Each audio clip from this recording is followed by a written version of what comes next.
Hi, welcome to the channel Talking the Secret Doctrine.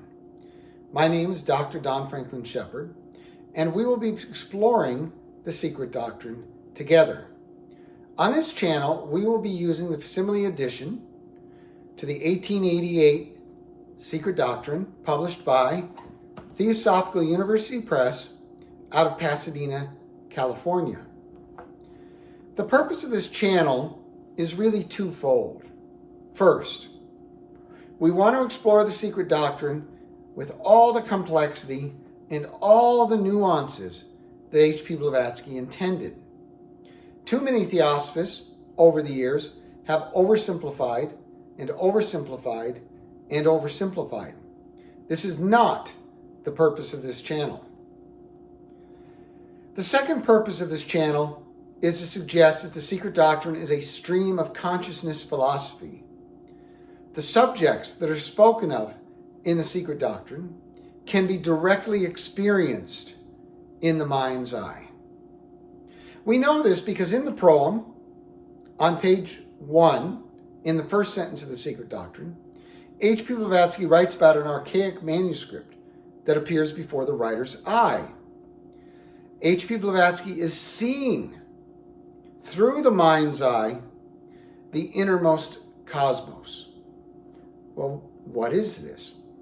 In the second sentence, she writes, on the first page is an immaculate white disc within a dull black ground.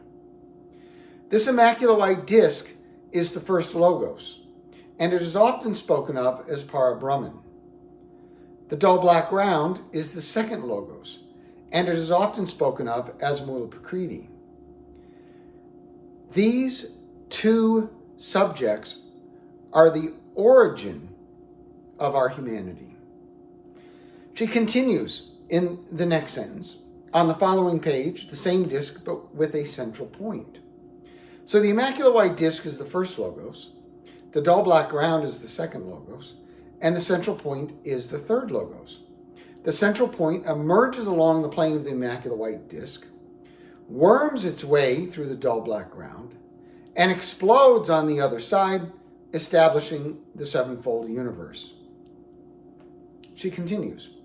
The first, the student knows to represent cosmos and eternity, before the reawakening of still slumbering energy, the emanation of the word in later systems. So the first is the first logos. It represents cosmos and eternity in combination with all of the other immaculate white discs. The word is the third logos, the central point, the sphere of light that breaks away from the plane of the immaculate white disc, travels through the dull black ground, emerges on the other side, and establishes the sevenfold universe. She continues. The point in the hitherto immaculate white disc, space and eternity and pralaya, denotes the dawn of differentiation. So differentiation begins with the third logos. And that is because it is the third logos that appears as the shining light against the dull black ground, and its movement against the dull black ground can be measured. She continues. It is the point in the mundane egg. What is the mundane egg? The mundane egg is the sevenfold universe. So the point is a central point, the third logos. The mundane universe is a sevenfold manifested universe, and so we have the sacred Ogdoad, the sacred eight. The germ, which is within the latter, that is the central point, tinctures the highest layer of the mundane egg, retreats back into the dull black ground, but has created the sevenfold universe in its manifested existence. The germ within the latter, which will become the universe, the all, the boundless, periodical cosmos, this germ being latent and active periodically and by turns. She continues. The one circle is divine unity, from which all proceeds, whither all returns. It doesn't matter whether this one circle is the immaculate white disc, as the first logos, or whether this one circle is the central point of light, as the third logos. Either one can be referred to as the boundless and the all. Again, she continues, only the face of the disc being white and the ground all around black shows clearly that its plane is the only knowledge, dim and hazy though it still is, that is attainable by man. So man in the sevenfold universe links up with the Word, links up with the central point, and goes on a journey through the dull black ground back to the plane of the immaculate white disk. And we can have a hazy understanding of this. This is the stream of consciousness philosophy that exists in the secret doctrine. It is on this plane that the Manvantaric manifestations begin.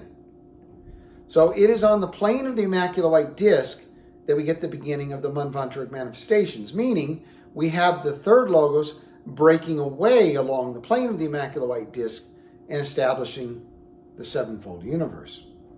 Finally, for it is in this soul that slumbers during the pralaya the divine thought, wherein lies concealed the plan of every future cosmogony and theogony. So the immaculate white disk possesses the divine thought. That divine thought is embedded into the third logos that breaks away from the first logos. When the third logos breaks away from the first logos along its plane, breaks through the dull black ground, and ultimately establishes the sevenfold universe, the divine thought is implemented as the source and the origin in the highest layers of the mundane egg to establish the universe as we know it. I hope that helps with our study of the first page of the Secret Doctrine. We will be exploring future pages on this channel coming up. Thank you so much for watching. Have a great day.